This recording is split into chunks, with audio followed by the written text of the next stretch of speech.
The public record enters at 9:03 a.m. on a Thursday in November. The morning begins 2 hours and 16 minutes before that, and it begins with cold, not the decorative cold of calendar photographs. The cold that precedes dawn in the Adirondack backcountry has a smell to it first. Iron and old stone, the mineral bleed of a county building that has been absorbing mountain air for 97 winters.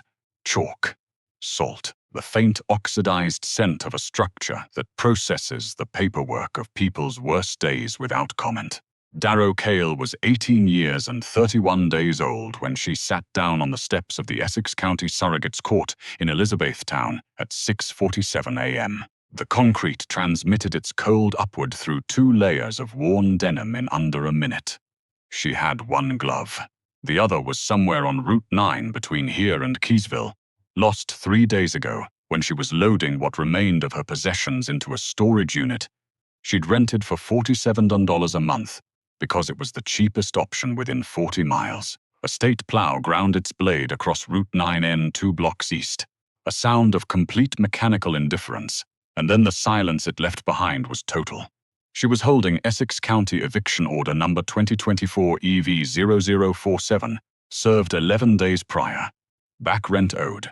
Her debit account held $214. Her jacket pocket held $73 as in a sealed white envelope. Total. The arithmetic required no effort. Tucked inside the eviction order was a water-stained index card she had carried for 4 years without understanding it. Her grandfather had pressed it into her hand when she was 14. Not a gift, not an instruction, just a placing, deliberate and unhurried. His handwriting, old-fashioned cursive. Car number 7, Essex, you'll know, 41 miles northwest. Gerald Thayer Voss was asleep in a lakefront property appraised at $1.3 million. He had administered his father's estate with the practiced efficiency of a man who had done it many times before. His fee, inclusive of legal costs and administrative reimbursements, totaled $34,600. The wire had cleared 7 days prior. He would not have considered Darrow Cale relevant information. She did not feel what people expect an 18-year-old to feel in that position. She felt something closer to attention. The quality of focus that descends when every peripheral option has been eliminated. At 9:03, the clerk's window opened. The certified envelope slid across the counter. She signed for it, walked outside, turned left at the corner out of the wind and opened it there inside. Not a check, not a deed.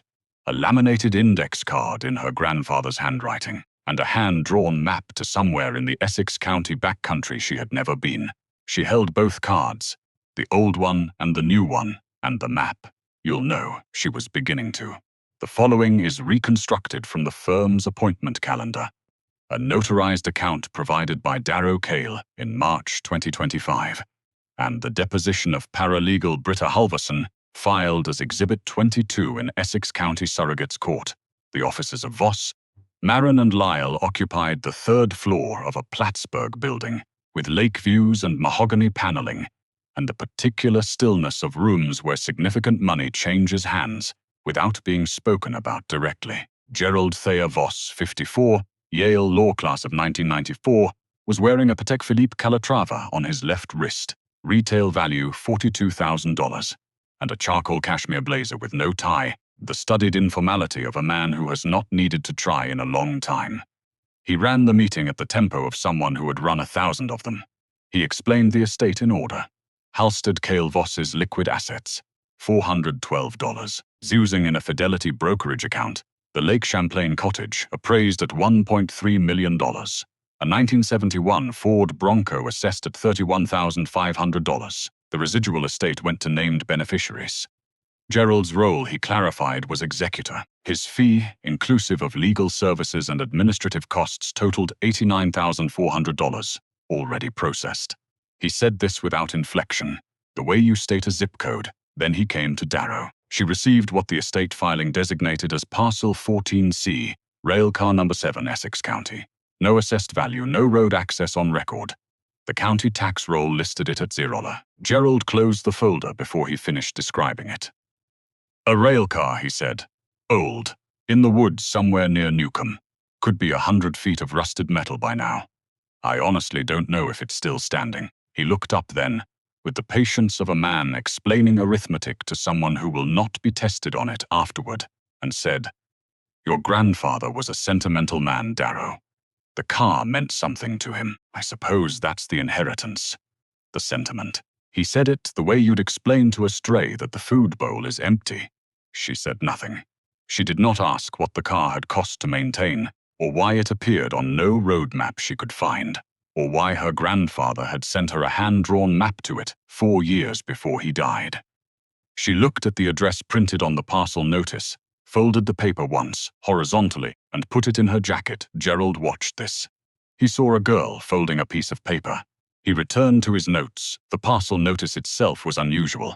A carbon copy, not a photocopy, printed on heavy cream stock that suggested the original had been typed on a manual typewriter. The address coordinates sat slightly off-center on the page. She did not notice the margin annotation until she was in the parking lot in a 2009 Civic with a cracked rear windshield, reading it for the 3rd time.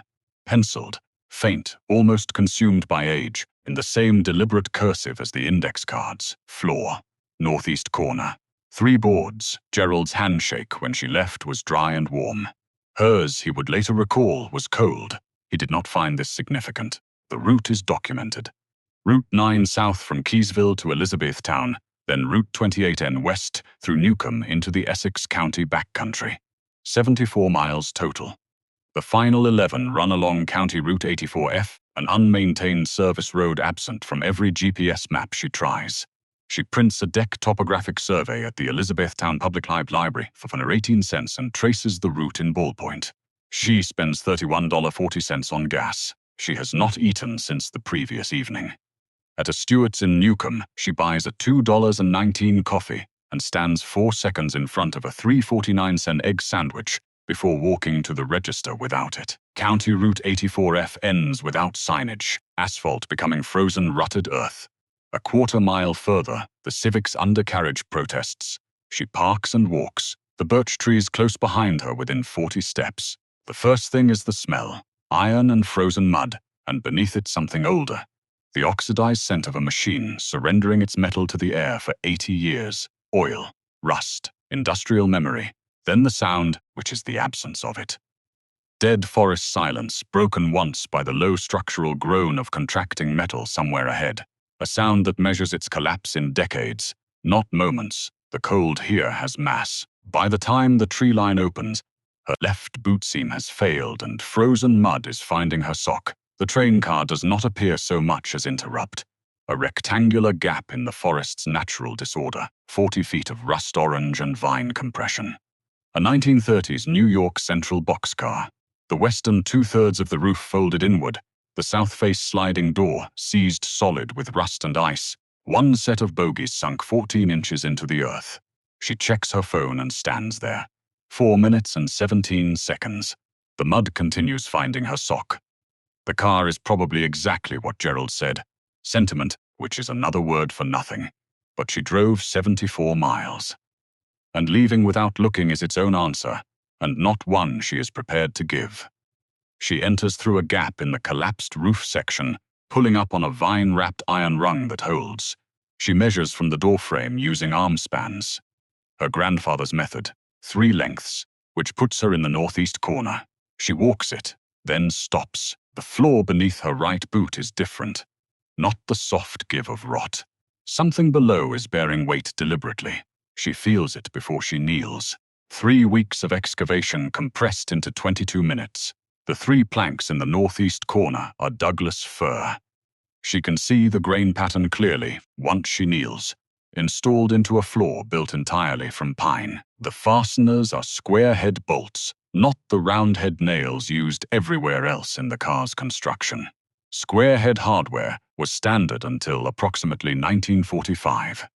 Someone reinforced this floor after decommissioning, and they built it to be found by someone who knew to look. She does not have tools. She pries the door latch from the south entrance, a foot-long iron bar, and begins working the gap between planks at 11:23 a.m. At minute 14, she loses feeling in her right hand. She switches to her left and keeps working. At minute 22, the 3 planks lift as a single unit. They were engineered this way, she understands, a half-second before they come free, beneath. A cavity 18 inches deep, 24 wide, 30 long, lined with oil-treated canvas hardened to near leather. Inside the canvas, a rectangular steel box, military olive, with a hasp latch and a combination lock left open. The dial sitting at its 3-number sequence waiting. She opens the lid. The smell reaches her first. Cedar oil and something chemical beneath it, faintly astringent. The scent of a preservation decision made 80 years ago by someone who understood that paper could be made to last if you were deliberate about it. The interior is warmer than the surrounding air by several degrees, insulated by the canvas, by the earth, by 80 years of staying closed. The top layer is oilcloth folded twice, soft as old money. Beneath it, a bound document, a sealed envelope with her name on it in her grandfather's hand. A smaller envelope marked Exhibit 14C Original, and beneath everything, a paper-wrapped bundle secured with a wax seal bearing the initials HCV. She opens the bound document first. A property deed notarized March 14, 1938, conveying 4.3 acres including the railcar parcel from the New York Central Railroad to Halstead Cale Voss. Purchase price, $230, registered with Essex County. She reads it twice before she understands its weight. This property was never part of the estate Gerald administered. It predates it by 86 years. Then she opens the letter addressed to her by name. Halstead had known for 11 years that Gerald would move to control the estate. He was not, the letter makes clear, a sentimental man. He was a strategic one. Beginning in 2019, he engaged a Saranac Lake attorney named Portia Wainscott, deliberately chosen because Gerald did not know her, and executed a handwritten codicil, gifting the train car parcel to Darrow outside the estate entirely, effective upon his death. Gerald could not contest what he did not know existed. You were the only one who asked me why. The letter reads, Gerald will tell you the car is worthless. He will tell you this because he does not know what is in it, and because he is afraid of what he does not control. The instructions are precise.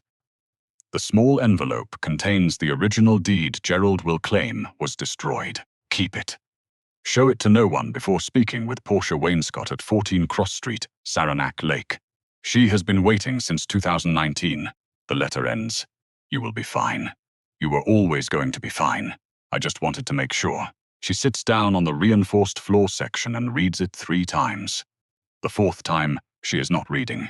She is thinking Gerald received $412,000 in liquid assets, a $1.3 million cottage, and a truck. What she is holding is a 1938 deed with an unbroken chain of title, a legal codicil that supersedes his entire probate filing, and a wax-sealed bundle she has not yet opened. She reaches for it, tires on the frozen service road, 2 car doors, then silence, then boots in frozen leaves, moving toward the car from the east. She puts the letter inside her jacket. Everything else goes back into the steel box. She does not close the lid. She waits. The black GMC Yukon Denali pulled to the end of County Route 84F at 12:41 p.m. This is established by Corbin Pruitt's phone GPS log, submitted as part of his deposition. Gerald came first, then Pruitt carrying a survey tripod, then a county sheriff's deputy who positioned himself near the entrance gap and did not speak again for the duration of the encounter.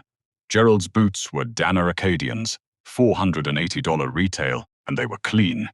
A fact that registered because nothing on that service road stayed clean past the first 30 feet. He had not walked far to get here.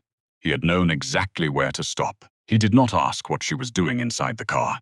He handed her a document, Notice of Adverse Possession Claim, filed with Essex County 2 days prior. County Tax Lot 14C, designated Railcar Number 7. The filing asserted the parcel had been abandoned for a period exceeding the statutory threshold under New York Property Law Section 501, at which point it had reverted to county jurisdiction. Gerald's firm had purchased it from the county for $1,400 into transaction recorded October 31st, 22 days after Halstead Cale Voss died, and 13 days before Darrow received the certified envelope at the clerk's window. He explained the timeline without being asked. He said she had 72 hours to vacate the parcel voluntarily. after which the county could authorize removal of any property found within it. He said any property with precise neutrality, and he did not look at the steel box when he said it. That restraint was deliberate. She noted it. She read the filing. Gerald waited. Pruitt adjusted his tripod. The deputy looked at the tree line. She turned to page 3 and read it twice. Then she asked one question. What exhibit number is the original 1938 deed referenced under? Gerald's answer came without hesitation, which would later matter considerably. Exhibit 14C, he said. It's listed as missing, presumed destroyed in the 1962 Voss estate consolidation. She nodded. She did not write anything down. She folded the filing along its existing crease and held it at her side. Gerald had a licensed surveyor, a legal filing, a county purchase transaction on record, a sheriff's deputy, and 41 miles of confidence behind him. Darrow had a failed boot seam, $287, and one question she had already stopped needing the answer to. By any visible measure, the encounter was not a contest. He photographed the parcel with his phone and said he'd return in 72 hours. He looked once at the steel box, the first direct look, and decided it didn't matter. Then he left. She watched the Yukon reverse up the service road until it disappeared. Then she took out her phone and dialed a number in Saranac Lake. It connected on the second ring. What follows is drawn from the court transcript of docket number 2024 EST 0291, the deposition of attorney Portia Wainscott, and the written decision of Essex County Surrogate Judge Felicia Drummond, dated December 3, 2024. The hearing was calendared for 10 a.m. Gerald Thayer Voss arrived with 2 attorneys from an Albany firm he had retained 11 days prior, a detail that, in retrospect, suggests he understood the exposure before the courtroom confirmed it. He sat at the respondent's table in the same cashmere blazer, the Patek Philippe visible below his left cuff, and arranged his documents with the unhurried precision of a man who has never lost a proceeding in Essex County. Portia Wainscott, 61, entered the record first. She submitted the original 2019 codicil executed by Halstead Cale Voss at her Saranac Lake office on April 7th of that year, notarized, witnessed, and filed with the Saranac Lake town clerk the same afternoon. The codicil pre-gifted the train car parcel to Darrow Cale outright, outside the estate, effective upon Halstead's death. It had never been part of the probate estate Gerald administered. His adverse possession claim was therefore not a dispute over abandoned property. It was a claim against property that had passed to a named beneficiary before Gerald filed a single page of probate documentation. His Albany attorney requested a 15-minute recess to review the instrument. Judge Drummond denied the request. Then Portia entered Exhibit 14C, the original 1938 deed, authenticated 3 days prior by the Essex County Clerk's office, notarization stamps fully legible, chain of title intact and unbroken across 86 years, was placed into evidence. An adverse possession claim requires, as its foundational premise, that the subject property be abandoned and untitled. A property with a continuous, authenticated, recorded chain of title cannot simultaneously be abandoned. The argument does not survive the document. It is not a question of interpretation. It is arithmetic. Gerald's filing collapsed in the same moment the deed was entered. But the question the court was now considering had moved past the civil matter entirely.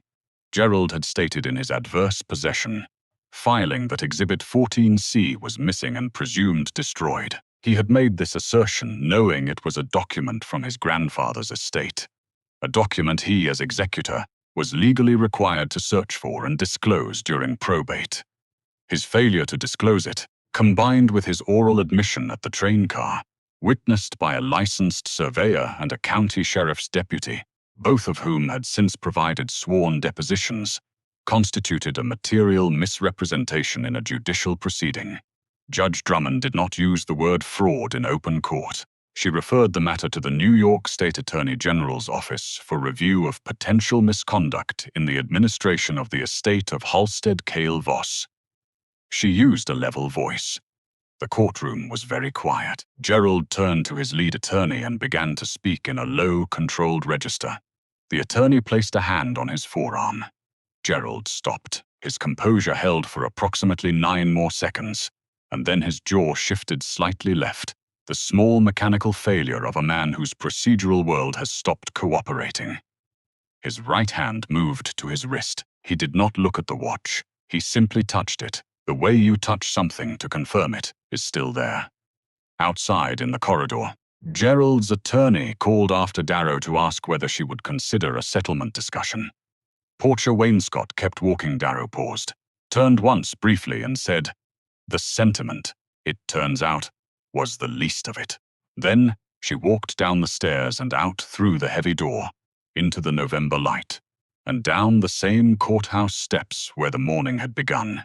The accounting as entered into the public record is precise. Gerald Thayer Voss surrendered his license to practice law to the New York State Bar Association in March 2025 in lieu of a formal disciplinary hearing. Voss, Marin and Lyle dissolved by May of the same year, Marin and Lyle having terminated the partnership within 6 weeks of the Attorney General referral. A civil recovery action, prosecuted by Portia Wainscott on Darrow's behalf, recovered $89,400 in improperly claimed executor and administrative fees, plus $14,200 in legal costs. The Lake Champlain cottage was placed under a constructive trust, pending full resolution of the estate fraud matter. Gerald Thayer Voss is not in prison. He is, however, practicing law nowhere in the state of New York, and every document bearing his signature filed in Essex County Surrogate's Court is under active review. Corbin Pruitt, the surveyor, cooperated fully and was granted immunity. He gave one interview to the Adirondack Daily Enterprise and said only, "I thought it was a routine boundary survey." The wax-sealed bundle, which Darrow had not opened in the train car, contained 14 bearer bonds issued in 1939 by the New York Central Railroad, face value $500 each. The bonds were no longer valid financial instruments. A railroad historian at Cornell University identified them as significant Depression-era collectibles. Darrow sold them through a certified auction house in Albany for $41,800. She did not sell the land. She filed for historic structure designation with the New York State Office of Historic Preservation. The application was accepted in February 2025. Restoration of the car began that spring, board by board, with a preservation contractor she found through the State Historic Register. She enrolled part-time in the Environmental Studies program at SUNY Plattsburgh. She is the youngest person in her cohort. In late July, she had occasion to visit the Essex County Surrogate's Court again. A routine filing, nothing contentious. She came down the same steps she had sat on in the dark 8 months before. The stone was warm under the afternoon sun. Both her boots were intact. She was not waiting for any window to open. She had somewhere to be, and she walked toward it without looking back. Her grandfather did not leave her a fortune. He left her a locked room, and the knowledge that she was the only one who would think to look inside. That was the inheritance. That was always the inheritance. The train car is still there, in the Essex County woods, and it is being restored, board, by the 18-year-old girl everyone forgot to count. If you had been sitting on those steps that morning, eviction notice in one hand, a dead man's handwritten map in the other, $287 to your name, would you have driven into those woods or walked away? Tell us below. And if stories like this one matter to you, subscribe. There are more.